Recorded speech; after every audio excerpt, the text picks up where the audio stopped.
Salut! Je suis en questionnement à savoir si je continue à faire des vidéos parce que j'ai l'impression que c'est comme si les gens peut-être sont peut-être moins intéressés ou parce qu'ils sont dans le faire et tout ça, ben ils ont tendance à plus se diriger vers les podcasts ou pas. En tout cas, je tente le pouls avec vous, savoir si ça vous convient la forme de vidéo sur YouTube. Mais voilà. Donc, j'ai quelques vidéos à faire en back-à-back pour pouvoir les poster, en fait. J'ai quelqu'un qui garde mon fils, fait que c'est plus facile pour moi. Mais, donc, voilà. Je voulais vous faire une vidéo aujourd'hui sur l'hyperactivité parce que ça a été quelque chose qui a habité ma vie très longtemps, qui a meublé les pièces de mon décor très longtemps. Puis, à l'inverse, le néant, qui est le contraire de l'hyperactivité, en fait, ça l'a aussi meublé mon décor à un certain moment. Puis, en fait, moi qui retrouve de plus en plus mon centre, sans que ce soit parfait, mais moi qui reste de plus en plus connectée à moi-même, sans me déconnecter de moi-même face à quelqu'un d'autre ou quand je vis des situations, je me rencontre en fait en étant dans le centre de moi-même, ce qui vogue alentour de moi. Puis je constate beaucoup de choses. Je constate de ma perception en moi, je constate que je suis en capacité de voir si les gens sont déconnectés d'eux-mêmes, si sont hyperactifs, si ils sont lunatiques. Puis, d'observer, en fait, m'observer moi-même m'a servi à ça, observer les autres aussi en même temps, pour pouvoir me recentrer en moi-même. Je voulais vous faire une vidéo là-dessus parce que je trouve ça super intéressant. Dans mes relations dernièrement aussi, je l'ai vécu. Moi qui retrouve de plus en plus son centre puis qui est face à différents types de personnalités. On se retrouve face par moments à des gens qui nous miroitent là où on est rendu dans notre processus pour pouvoir mieux intégrer puis mieux se repositionner dans le genre de relations puis de situations qu'on veut vivre, tu sais. Donc, voilà. Ce qui m'a été dit dernièrement, en fait, c'était en lien avec... on m'a montré, en fait, les deux polarités. L'aspect d'être lunatique versus l'aspect d'être hyperactif. Parce que c'est deux polarités inverses, puis clairement, on sait qu'il y a la loi de la polarité qui existe. Puis, on m'a montré moi, quand, exemple, je suis dans une relation avec quelqu'un, cette personne-là va parler, être dans l'hyperactivité, moi, ça m'amène à littéralement me déconnecter de moi-même. Puis, je tombe dans le néant et donc dans l'aspect lunatique. Parce que cette personne-là est déconnectée de son corps, mais s'en va dans un état où elle veut de l'attention, elle veut plein de choses. Puis il y a plein de choses dans son bagage qui fait qu'elle n'est pas nécessairement alignée avec elle-même, à force d'être déconnectée d'elle-même. Moi, ce que ça me miroite, c'est que moi, je tombe dans l'autre polarité. Fait que ça me ramène à quoi? À me ramener moi-même dans mon centre par rapport à ça pour pas tomber dans l'état lunatique ou de m'abaisser à cet état-là d'hyperactivité, en fait. Parce que c'est pas parce qu'on est hyperactif qu'on vibre plus haut, en fait, plus on est aligné, plus on vibre haut. Fait que quand que je suis avec quelqu'un comme ça, exemple, moi, il faut que j'abaisse mes vibrations pour fitter les vibrations de la personne parce que sinon, c'est dérangeant. Parce que sinon, peut-être je peux tomber dans trop la passivité ou quoi que ce soit, tu sais. Voilà. Fait que c'est ça. Fait que quand cette personne-là, exemple, est dans son hyperactivité, qu'elle parle, elle a plein de sujets, ce que j'étais avant, moi, face à ça, on dirait que mon cerveau, il suit plus. C'est comme c'est disjoncte, là, puis je suis capable de suivre l'histoire. Fait que je me déconnecte de moi-même. Puis je tombe dans un mécanisme de robotisation où je réponds un peu robotiquement ou sans même en apercevoir, en fait. Fait que de par le fait même, je miroite à l'autre personne sa déconnexion avec elle-même, puis elle me fait miroiter ma déconnexion envers moi-même pour me dire, hey, quel type de relation tu as envie de nourrir, dans quoi tu as envie de te situer, de te créer des repères, dans quel type de relation tu as envie d'être nourri et de nourrir l'autre.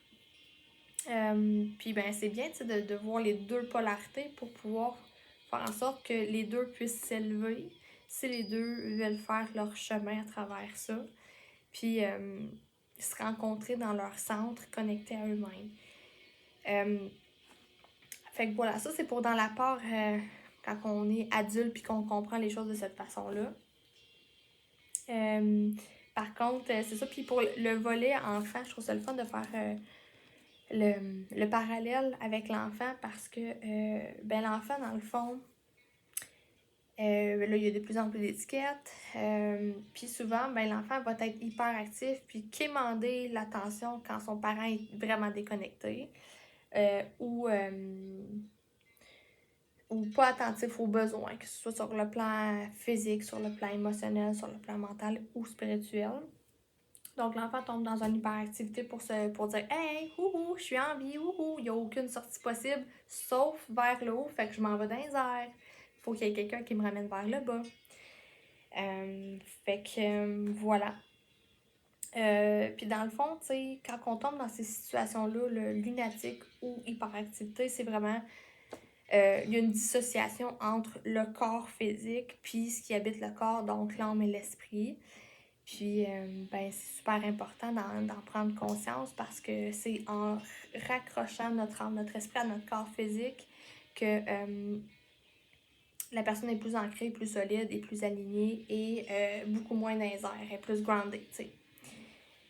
Je peux pas rien que moi, le signe d'air, depuis que je suis jeune, ça a été tout un défi, puis ça l'est encore, parce que c'est mon plus grand travail de rester grounded, même si il y a plein de choses qui se passent, puis que voilà. Puis l'enfant hyperactif aussi, là c'est une étiquette bien sûr, mais on pourrait s'interroger aussi sur sa naissance, comment il est né.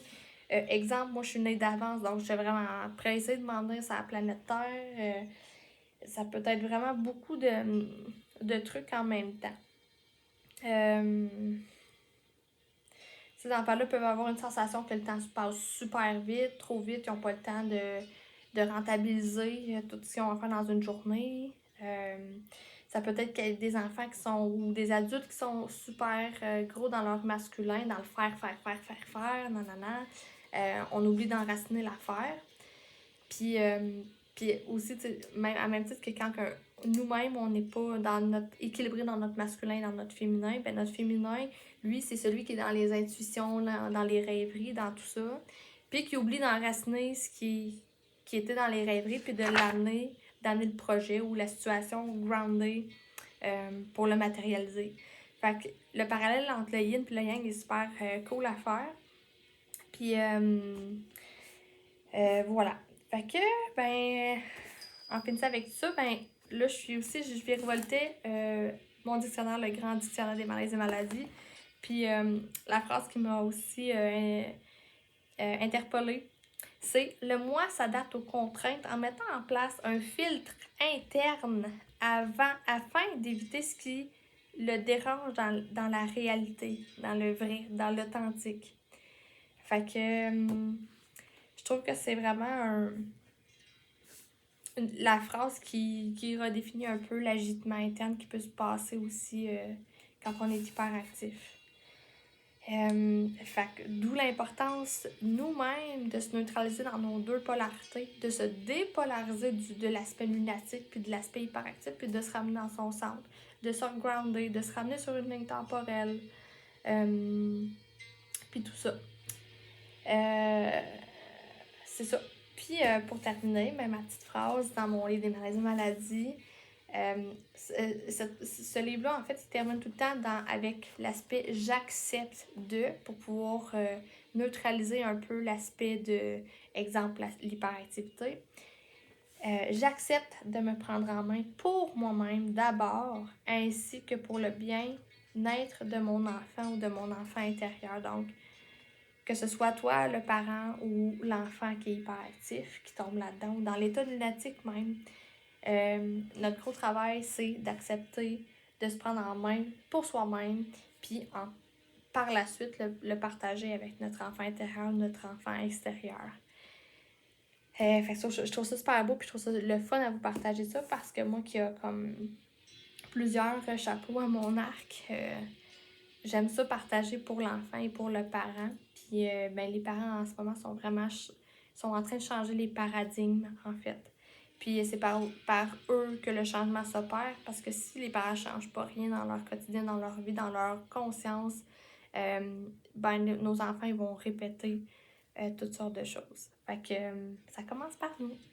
Voilà, je voulais faire cette vidéo-là. Puis n'hésitez pas, s'il vous plaît, à liker, à partager, parce que pour vrai, j'aime ça faire ces vidéos-là. Puis ça me montre un peu votre intérêt face à ça. Puis je sais que vous êtes sollicités de tous les bords, de tous les côtés par rapport au podcast, par rapport aux vidéos.